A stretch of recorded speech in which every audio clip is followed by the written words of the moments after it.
por aqui. O NCS é a nossa rádio Nando Reis por aqui com Luz dos Olhos. Teve também Paulo Miklos com a música Vou Te Encontrar. E agora a gente já está recebendo aqui no estúdio aquela visita que eu prometi para você lá no comecinho do programa, sabe? Lá no comecinho falei o seguinte, falei que a Marli Perrelli viria aqui hoje para conversar com a gente sobre primeiros cuidados psicológicos. Olha só que coisa interessante. Você já ouviu falar em primeiros socorros, né? E primeiros cuidados psicológicos. Será que sim? Será que não? Bom, se você não ouviu falar ainda, hoje você vai aprender um pouquinho sobre isso, vai saber o que é, para que serve e talvez até ter algumas ideias do que fazer num momento de crise, de emergência, ótimo, né? De emergência, de desastre, enfim. Bom dia, Marli, tudo bem? Seja bem-vinda. Bom dia, Chica. Bom dia aos ouvintes da Rádio NCFM. Bom dia a todas as pessoas que estão aqui para ouvir. Estou aqui para começar a falar um pouco dessa experiência, né? E poder ajudar as pessoas a saber o que fazer nesse momento tão inesperado que acontece na vida das pessoas, né? Que legal. Quantos anos será que fazia que a gente não conversava ao vivo numa rádio? Olha... Muitos, né? Alguns anos. Bastante tempo. Em outros momentos a gente conversava às 23 horas era em um determinado programa. Mas parabéns, mais. Chica, aqui o estúdio aqui da rádio ficou excelente. Ficou lindo, né? Lindo, os ouvintes estão convidados para vir aqui conhecer. Sempre. Vocês não tem ideia, que bonito que tá aqui. Tá muito legal. A gente ainda, eu posso falar que tá bonito porque não fui eu que desenhei, não fui eu que pensei, né? Esses dias alguém falou, viu, pare de falar que tá bonito, porque é o teu estúdio lá. Falei, não, é o meu estúdio, é o estúdio que eu trabalho, mas não fui eu que desenhei. E quem desenhou foi muito feliz, muito né? feliz, as ideias exatamente. Aqui foram muito boas. aconchegante. Eu gostei muito. Mas enfim, Marli, me conta uma coisa. Fiquei sabendo por aí, pelas redes sociais e tal, que você foi a Brumadinho, né? Você deu uma passadinha lá para fazer um trabalho. Como é que foi essa experiência? Então, já faz alguns anos, né, que eu desenvolvo alguns trabalhos de ajuda humanitária, né? Já fui 2 vezes para o Haiti. Eu também auxiliei na situação lá da Chapecoense, né? No acidente aéreo, e eu acompanhei as famílias, né? E agora com essa situação trágica, né? Esse desastre, esse crime ambiental em Brumadinho, eu fiquei 10 dias em Brumadinho para prestar o apoio psicossocial, né? Que é o que nós chamamos de apoio psicossocial, aonde a gente faz todo um treinamento para a rede, né, para as pessoas próximas na cidade, que tem uma representatividade também para quem aberto para quem quiser, que é os primeiros cuidados psicológicos. A gente faz esse treinamento para as pessoas saber o que fazer nesse momento, né? Porque as pessoas num desastre, numa emergência, dizem, e agora? O que eu faço, o que eu digo, né? Então as pessoas às vezes se recusam até a ajudar por desconhecimento, né? Eu nem sei o que falar quando chegar lá, então nem me proponho. E a gente daí qualificou mais de 800 pessoas na cidade, né? E a gente foi até o Córrego do Feijão, onde aconteceu o acidente. Nós conversamos com o bombeiro responsável. Então é uma comoção coletiva na cidade, de muita tristeza, porque é uma cidade de 36 mil habitantes, então a maioria se conhece, né? E sempre tem uma ligação próxima com as pessoas que estavam lá. E foi um momento, né, que eles estavam almoçando, então um número grande de funcionários ali. Os outros funcionários que a gente conversou também, muita culpa, né? Por que eu não avisei? Será que eu não consegui a tempo? Então, muitas histórias das pessoas que conseguiram salvar, por alguma situação não foram trabalhar. Então, os bombeiros, né? A gente conversou com muitos bombeiros tão exaustos, né, no trabalho, que não é só o trabalho físico, né, o trabalho emocional, né? Muito grande também. A gente também estava lá no momento que fez 1 mês da tragédia, né, desse desastre, né, e muitas famílias levando as fotos, então a gente também orientou sobre a questão do luto, porque muitas pessoas não encontraram seus familiares, tem muita gente que talvez nem seja encontrada, né? Então é uma situação bastante triste, né? E envolvendo um número tão expressivo de pessoas, né? Uhum. Uma coisa que eu achei interessante, Marli, é que eu não sou psicóloga, então quando eu imagino uma psicóloga, um trabalho de um psicólogo, eu imagino o psicólogo sentado dentro de uma sala, com um paciente dentro. Um paciente, ou de repente 2 pacientes, né? Num tratamento para o casal, ou uma família só ali dentro. E assim, numa situação dessas, pelo que você está contando, não é um tratamento específico para aquela pessoa ou aquela família. É um trabalho para multiplicar o conhecimento, né? Mais ou menos isso que vocês fazem? Sim, são 2 tipos de trabalho, né? Uhum. Essa é qualificando uma rede, né? Então você passando informações para essas pessoas repassar informações e assim vai indo, né? E outra, quando a gente está conhecendo os locais e perguntando como as pessoas estão, habitualmente ela fala. Uhum. Então tem atendimento no local, né, da situação. A gente, no meio da rua. Exatamente. Nós falamos o setting terapêutico não é 4 paredes. Uhum. Né? Pode ser um toco de árvore onde você senta numa cadeira do lado da lama, em cima da lama, porque nós conversamos com pessoas na lama ali, não exatamente, já estava uma forma mais segura, né? Uhum. Mas a gente estava no local dos trabalhos que eles estavam atuando. Então, o psicólogo não tem que esperar no consultório, né? Você tem que ir até lá, você tem que dar apoio, você tem que fazer. É uma das técnicas que a gente usa e que todas as pessoas usam e não sabem, é a escuta. A gente chama isso de escuta qualificada, que é estar atenta ao que a pessoa está falando. E isso é uma maneira de prestar apoio a ela. Entender o que ela está falando. E não ficar questionando e perguntando, por exemplo, curiosidades. Mas você encontrou sua família? Encontrou como?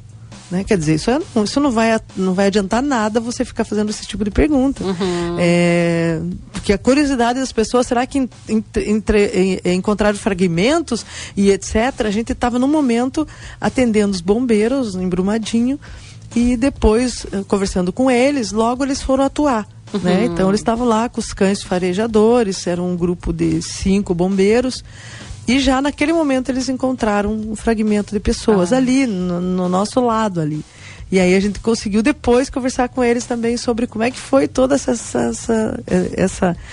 situação, porque era muito impactante isso, né? Então, naquele momento, a escuta se faz muito terapêutica. Vocês podem me perguntar, bom, Marli, depois? Depois a gente saiu dali e a gente não viu mais eles. Então, é pontual esse atendimento em emergência e desastre. Naquele momento que está acontecendo, instruindo as pessoas para quando eles precisarem, eles tiverem esse retorno, né? Já estavam sendo bastante mobilizados os psicólogos também da cidade, mas entender que naquele momento você tem como falar algo sem ter que ficar perguntando ou ser curioso, né? Estar ali do lado da pessoa, prestar apoio, né? Então já é um primeiro passo esse, você estar lá para ouvir e não Exatamente. Para falar, né?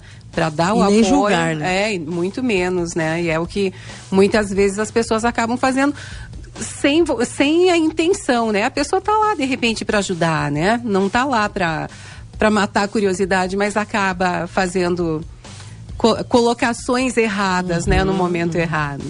Marli, a gente tem uma música agora e na volta, será que a gente pode falar sobre alguns desses cuidados que as pessoas podem ter numa situação dessas? Fora do curso de psicologia aqui da UNC, e a gente está falando hoje sobre os primeiros cuidados psicológicos. Então, assim, Marli, quero saber já para a gente entrar nesse bloco, quais são as situações que esses primeiros cuidados psicológicos podem ser usados? Será que é só num grande desastre ou faleceu a prima da minha amiga? Eu posso usar também? Em que situações que eu uso?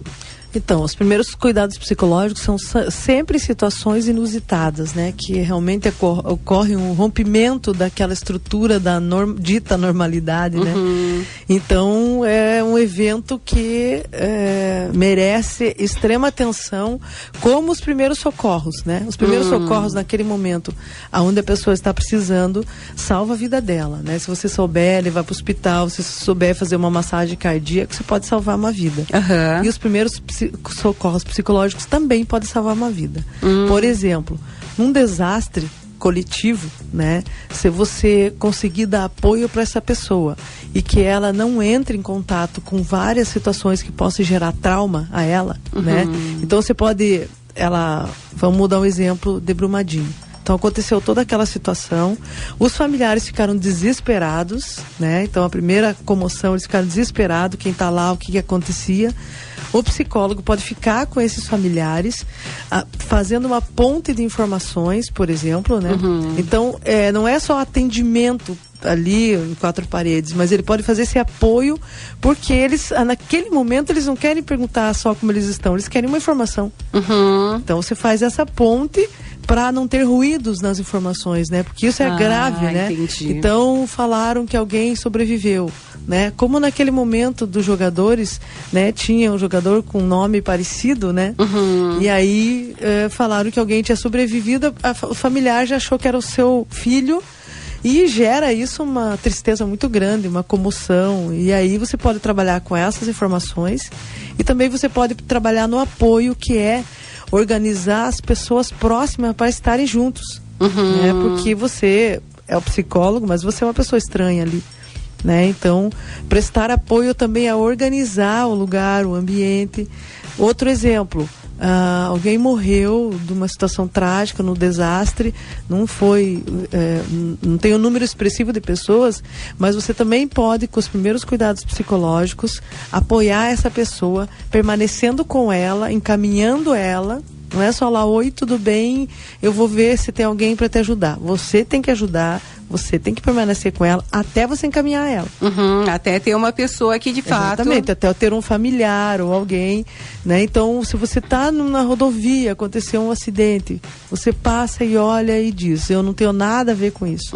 Porque as pessoas dizem, eu não tenho nada a ver com isso porque eu não sou médica. Eu não tenho nada a ver com isso porque eu não sou socorrista.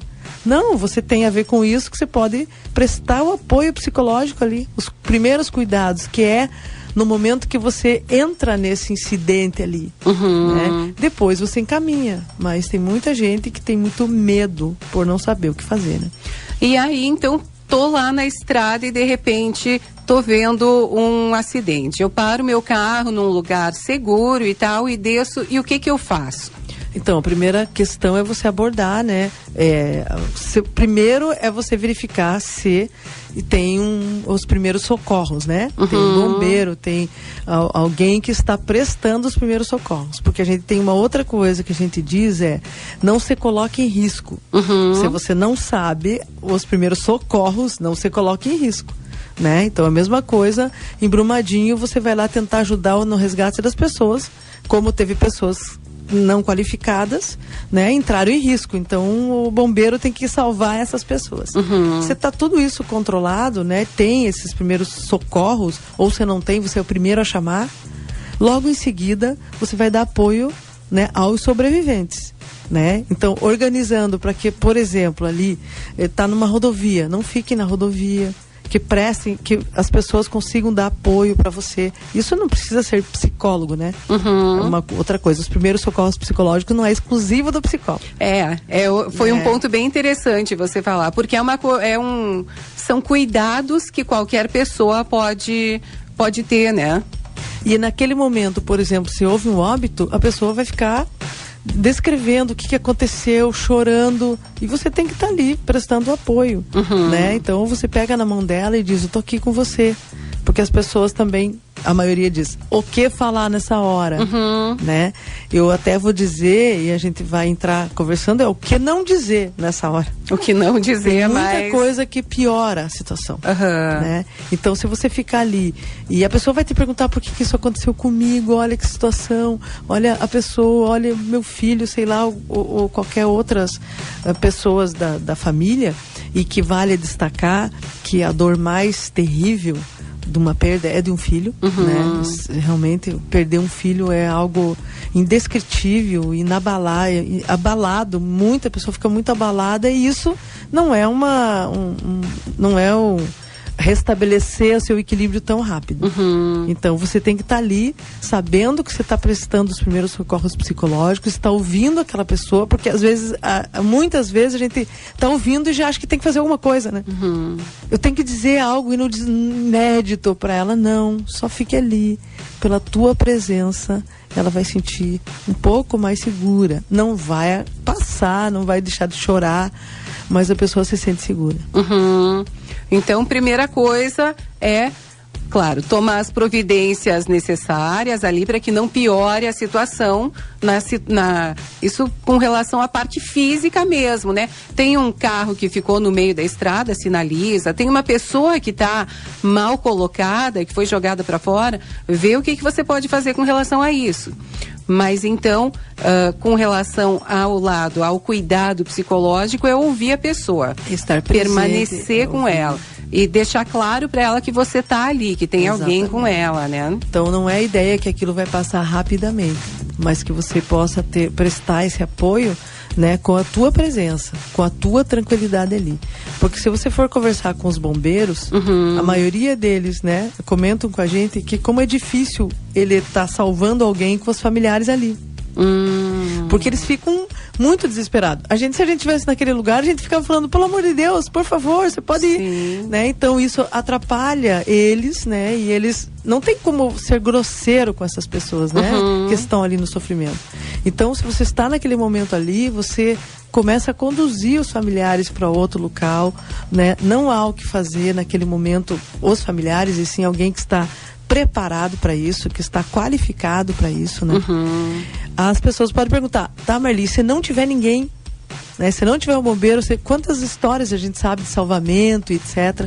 Mas eu acho que aí é uma coisa inusitada, né? Que realmente você tem que se sentir preparado para alguma coisa, né, tão extraordinária nesse sentido. Mas o fato de você estar ali cuidando, né, como um outro humano, né, como diz um autor que eu gosto, né, ao estar próximo, né, de alguém, né, ao entrar numa alma humana ou num problema humano, seja apenas um outro humano, né, seja apenas alguém que você possa estar ali suavemente, acompanhar, acolher, né, esse é o termo. Hoje quem está aqui fazendo uma visita no nosso estúdio é a Marli Perrelli. Hoje quem está aqui fazendo uma visita no nosso estúdio é a Marli Perrelli, que é psicóloga, uma baita de uma psicóloga. Ela é professora aqui da UNC. E hoje a gente está falando sobre os primeiros cuidados psicológicos. Então a gente já falou sobre algumas coisas e agora eu quero saber o seguinte, Marli. A tendência é falar muita bobagem ou é não saber o que falar. Mas assim, existe uma coisa que me parece bem importante, que é saber o que não falar no momento do óbito. O que você não deve falar, não pode falar, o que convém você não dizer.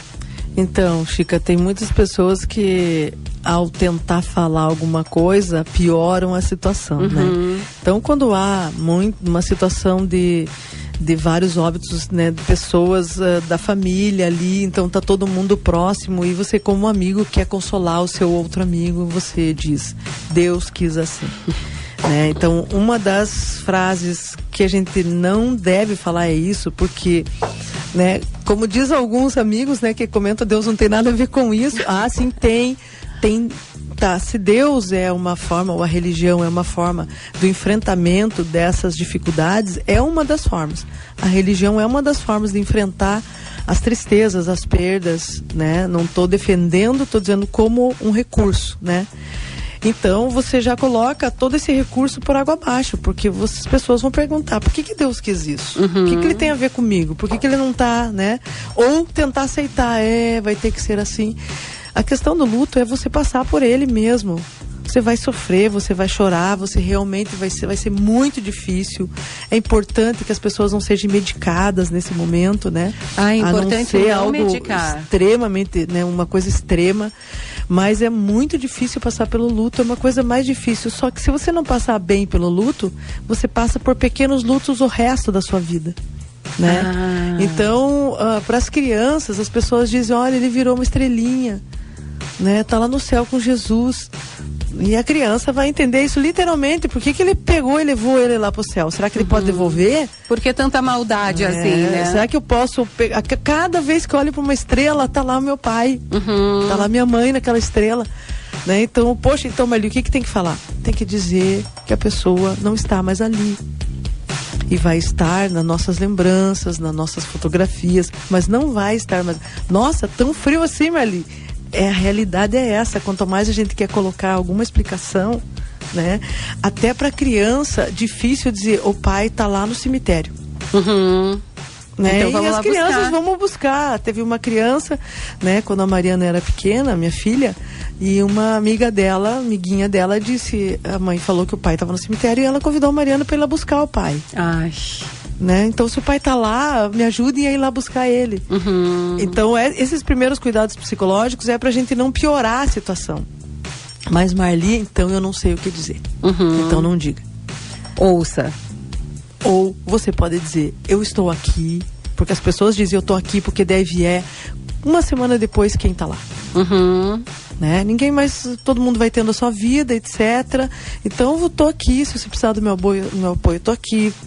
Pega na mão da pessoa, fica do lado dela, e aí não exagera os cuidados. Você quer água, você quer isso, você quer aquilo, né? Então a gente tem que tomar muito cuidado em relação a isso, para não falar coisas que possam piorar ou até traumatizar a pessoa. E é fácil, né? Olha, ou quando, por exemplo, um idoso, ele estava sofrendo, né?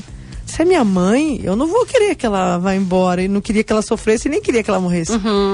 Né? Então ela está sofrendo, né? Daí Deus achou melhor levar. Então evite falar sobre a situação e só preste o apoio, preste suas condolências, dá um abraço, né? Se sinta próximo a ela. Isso é a coisa mais importante. Facilitar essa troca de sentimentos. Exatamente. Talvez, né?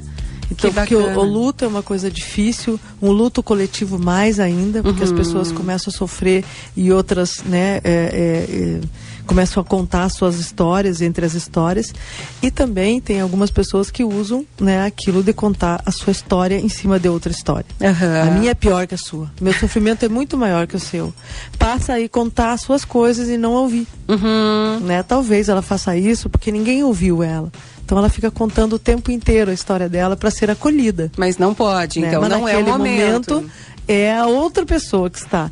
Não veja, ou até dizendo, olha, tem gente que tem coisa pior. Tem coisa muito pior que isso. Ou veja, você ficou com os seus 2 filhos, foi só um. Né? Então isso a pessoa deixa ela mais triste ainda. A gente, a gente quer tirar do trauma, a gente quer minimizar o impacto da dor. Né? Então, se a gente imaginar que tem rituais, né, horríveis que as pessoas fazem, né? Então, e isso já é um hábito, ela diz isso para todo mundo. Então é importante você rever quando você for dar apoio psicológico para alguém. E esse chamados primeiros socorros psicológicos, né? Então você tem que saber uma maneira mais suave de abordar. E de realmente você se tornar presente. Se você tem dificuldade, então não vá.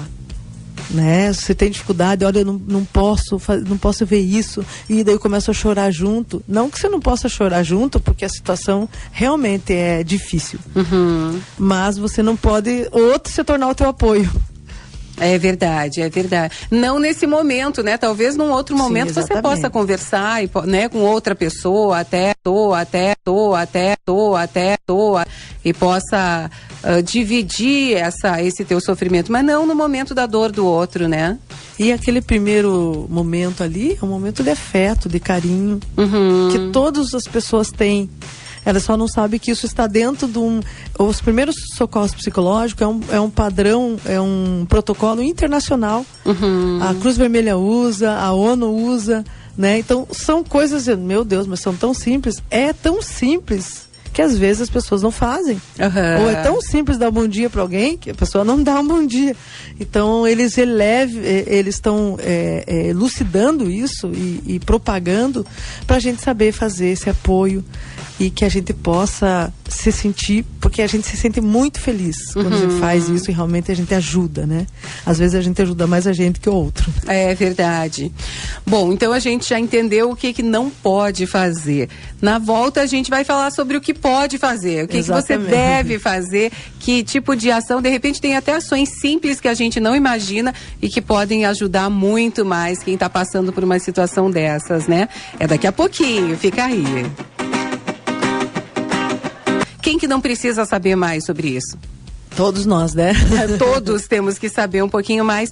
E como são assuntos assim tão delicados e que a gente não passa por eles todos os dias, muitas vezes a gente não sabe o que fazer. Ou até acha que sabe, né? Ah, não, eu vou lá, como a gente falou no bloco anterior, eu vou lá porque comigo foi bem pior, então ela já vai se sentir consolada. Não é o momento. A gente conversou então agora há pouco sobre o que não falar, o que você não deve falar ou fazer num momento delicado, assim. E daí vem a parte assim mais... talvez uma das mais importantes. E o que a gente deve dizer? Que tipo de ação a gente deve tomar numa situação dessas, Marli? A primeira coisa mais importante é você perguntar para a pessoa, né? Então você já vai fazendo coisas sem você nem perguntar o que ela precisa. Né? Pergunte se ela precisa de alguma coisa, alcance uma água para ela, um lencinho, né? Como eu falei para você aqui no meio dos bastidores, né? Na Chapecoense, quando a gente estava acompanhando o funeral das famílias, né?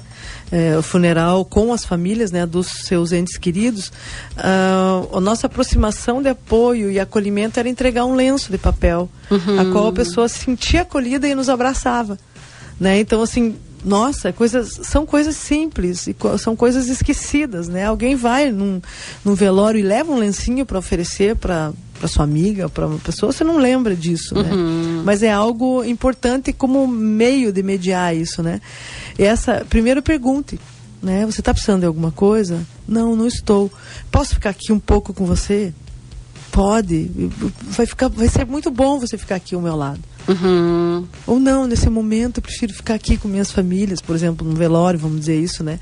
Numa situação de desastre, de emergências, a situação é muito mais comovente porque não está todo mundo ali, às vezes não está nem um familiar ali, né? Uma das questões, por exemplo, nós temos um grupo, né, que se chama RAP. As pessoas aí podem encontrar a gente nas redes sociais, que é a Rede de Apoio Psicossocial. Um dos componentes do grupo o Marcelo trabalhou na região serrana quando teve aquele acidente, aquele desastre natural lá, teve o desabamento, e a minha outra amiga trabalhou na Boate Kiss no incidente com os jovens. O que o psicólogo e o que as pessoas foram orientadas lá a ajudar? Porque naquele momento não teve IML para as pessoas ir reconhecer corpos. As pessoas reconheceram corpos num ginásio. Então as mães passavam de pessoa a pessoa para ver se ela localizava o seu filho.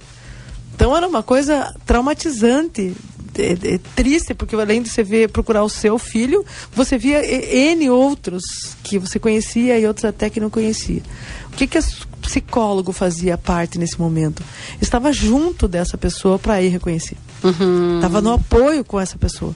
Porque se você fosse pensar, todos os familiares indo ali, todos os familiares iam precisar de apoio. Verdade. Então alguém tinha que ir, o psicólogo acompanhando, ou alguma pessoa que seja voluntário junto, acompanhando essa pessoa, porque essa pessoa estava não há o que dizer, é só apoiar. Então é importante as pessoas entenderem que naquele momento você vai verificar qual é a entrada para esse apoio, né? Para não se tornar invasivo, para não ficar ali sem função. Então, se não tem ninguém da família daquela pessoa, você está ali. Você vai ficar com ela até ela ser encaminhada. E se você vê que ela só está chorando, você simplesmente fica perto e não fica dizendo, nossa, já vai passar, já vamos, olha, eu entendo. O que você vai falar? eu entendo que é uma situação muito difícil que você está passando. É uma dor muito... Eu consigo entender. Ponto, Chica. Porque eu consigo entender, já vai passar, amanhã depois você vai fazer outras coisas, né? Então, a pessoa não vai estar ouvindo isso. Ela não quer fazer mais nada. Ela queria resgatar a coisa mais importante que ela... A coisa mais importante. Naquele momento de dor... E que não vai, não tem como, né? E não tem como voltar. Então, naquele momento de dor, para ela, o mais importante seria ter tudo de novo. A dor é muito intensa. E a capacidade de resolução disso naquele momento é pouquíssima. Porque você está abalada. Então, se você estiver do lado dessa pessoa e dizer, eu estou aqui, é uma coisa principal, porque ficar falando coisas que vai piorar. Porque ela vai sofrer mais ainda, dizendo, por que escolheu o meu filho? Então esse é Deus que falou, porque Deus quis assim, por que ele escolheu o meu filho? Então ela pode depois ser apoiada pelas religiões, pelas pessoas, por Deus, né, pelo que ela acredita. Mas naquele momento importante é estar presente.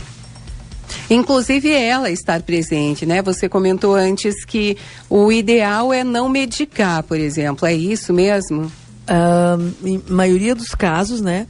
Exceto situações extremas, é importante as pessoas, porque assim, eu já vi casos de pessoas colocando um medicamento, um calmante na água da pessoa, sem ela saber.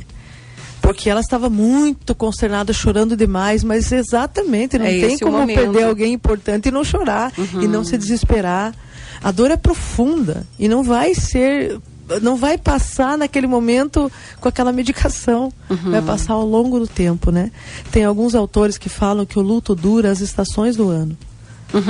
Já li sobre isso. Você vai... Primeiro aniversário, primeiro Natal, primeira Páscoa. O verão, o inverno, todas as estações que você viveu com aquela pessoa, com que você se aproximou dela, você vai amenizando a tua dor. Não quer dizer que você vai esquecer. Deu um ano, agora tá tudo agora bem. Agora tá tudo certo. Não, você vai impactando menos o emocional, mas quando você lembra, e dependendo da proximidade dessa pessoa, vai ficando difícil, mesmo ao longo do tempo, né? Marli, quando acontece uma situação assim, então meu amigo perdeu alguém que gostava muito, no começo vai ficar todo mundo em cima, aí na primeira semana a pessoa vai continuar recebendo algumas visitas ali e em algum tempo ela vai ficar sozinha, né? Então, qual que é o momento... eu gosto muito dessa pessoa. Qual é o momento de fazer uma visita ou de dar um telefonema? Quando que eu tenho que me manifestar? Se é seu amigo, sempre, né? Os bons amigos nunca se afastam, né? Os amigos mais ou menos se visitam de vez em quando e os amigos superficiais raramente, só quando precisa, né? Então, acho que nós estamos vivendo num momento que nós não temos tempo para isso. Nós não temos tempo para tomar café com um amigo, mas quando a gente perdeu um amigo, a gente corre lá ficar, né? Então, a gente sabe que o tempo, ele está organizado dentro da gente como falta. Só me falta tempo, mas eu não consigo organizar para isso. Então, se é uma pessoa que você gosta, né? Você deve ligar para ela frequentemente, né? Não, como eu falei, não pode ser invasivo, mas tá, então se é naquela primeira semana, você pode ir lá 2 vezes por semana, 3 vezes por semana, mas o momento que ela vai mais precisar é 3 meses depois. 3 meses. Mais ou menos isso, que as pessoas se afastam e que aí ela tem que voltar à rotina dela de trabalho, ela vai ter que voltar à rotina de vida, vai ter que sentir aquela falta, né?